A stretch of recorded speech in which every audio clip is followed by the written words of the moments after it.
Ciao calistenici, oggi vediamo tutorial per il back lever. Questa skill si impara nei primi mesi, poi è soggettivo, dipende sempre dal livello di partenza di ognuno. Può essere seguito agli anelli, sempre saprona supina, alla sbarra, alle parallele alte e dalla versione straddle in poi anche alla singola parallela da 75 cm. È una skill di spinta, nonostante siamo in sospensione sull'attrezzo, quindi al di sotto di esso, per questioni di flessione scapolomerale, andate a vedere il video di Mainente che lo spiega bene, bisogna spingere con le mani sull'attrezzo per generare la leva. L'assetto del back lever è protrazione scapolare, quindi scapole allontanate tra loro, spalle depresse, bacino in retroversione e gambe distese con ginocchia in blocco articolare. Gli errori più comuni, soprattutto all'inizio: non mantenere la protrazione scapolare, spanciare, quindi si crea quella linea un po' a banana. Secondo errore è il contrario, quindi non portare il busto in linea oppure accentuare troppo la protrazione,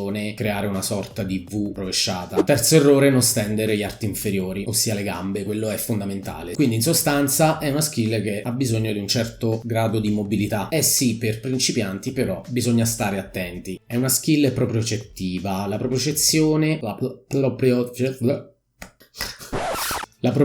è quella capacità di percepire la posizione del proprio corpo nello spazio senza utilizzare la vista. È una skill che dopo il primo anno viene abbastanza abbandonata perché non è un fondamentale, viene presa da transfert dalla planche. È una skill che si impara subito, quindi serve a caricarci di autostima, a vedere che siamo in grado di apprendere subito un determinato esercizio isometrico. Prerequisiti di forza generale: 5 trazioni alla sbarra, 8 dip sono sufficienti per iniziare ad allenare. Come primi esercizi lo skin the cat, sia partendo con i piedi poggiati. Consiglio di iniziare agli anelli perché non c'è la sbarra da dover superare con le gambe, quindi anche lì, se non abbiamo una buona mobilità di compressione addominale, resta difficile. Torno in posizione eretta, mi do uno slancio partendo con le braccia tese, e quando sono diventato forte ne riesco a fare 5-6 di fila, posso passare allo skin the cat un po' più avanzato, cioè senza appoggiare i piedi a terra, parto con il corpo e le braccia tese, faccio questa sorta di capriola all'indietro e torno in avanti. Magari un 3-4 volte è sufficiente per provare l'inverted hang, prima con gambe piegate, poi con gambe tese. Manteniamo la posizione una decina di secondi, 15 è sufficiente, per poi passare alla versione tuck. Da qui possiamo sia sperimentare gli anelli che la sbarra. Come potete vedere bisogna superarla, quindi se non avete una buona mobilità come me 4 anni fa, che la ripresa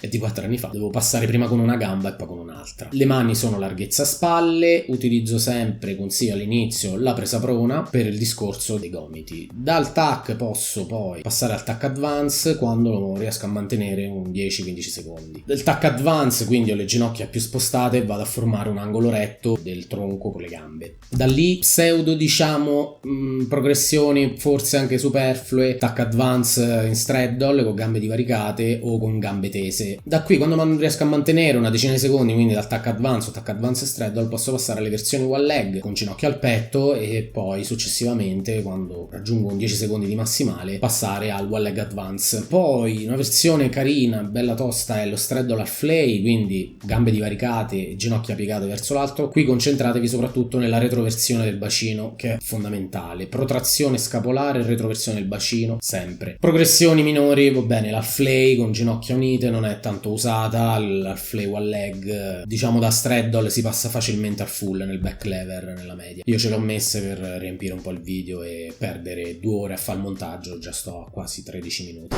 Versione full, quando raggiungiamo quindi corpo disteso, scapole in protrazione, retroversione del bacino, punte distese neutre a martello, posso provare ad eseguire mani presa supina per capire se faccio parte di quelli soggetti che hanno fastidio ai gomiti oppure no. Esteticamente è più bello da vedere, posso eseguirlo, io l'ho imparato addirittura nelle parallele basse con la presa neutra, perché comunque non c'era la sbarra da superare, non avevo tanto fastidio ai gomiti, era una via di mezzo tra la presa prona e la supina e potrebbe essere un'alternativa, però consiglio sempre di farlo in presa prona. Per prendere il back lever, ragazzi, bastano le isometrie. Qua esercizi dinamici di potenziamento ce ne sono, ci sono i back lever pulse, quindi da posizione full torno in candela e viceversa, controllato. Altro esercizio, le discese eccentriche, complicato da pike a full oppure da tuck a full, se vogliamo insomma rendere proprio l'esercizio un po' più difficile. Se l'obiettivo vostro è imparare il back lever, sostanzialmente non sono abbastanza superflui questi esercizi dinamici, però possono essere utili per allenare l'addome. Una volta imparato il back lever, quindi vivendo una 10-15 secondi di isometria totale, possiamo provare ad allargare la presa per cercare un po' più di transfer in skill più complesse. C'è la versione comando back lever, quindi con le mani in presa neutra su una singola sbarra. Un'altra variante, se vi volete rompere gli avambracci e il bicipite,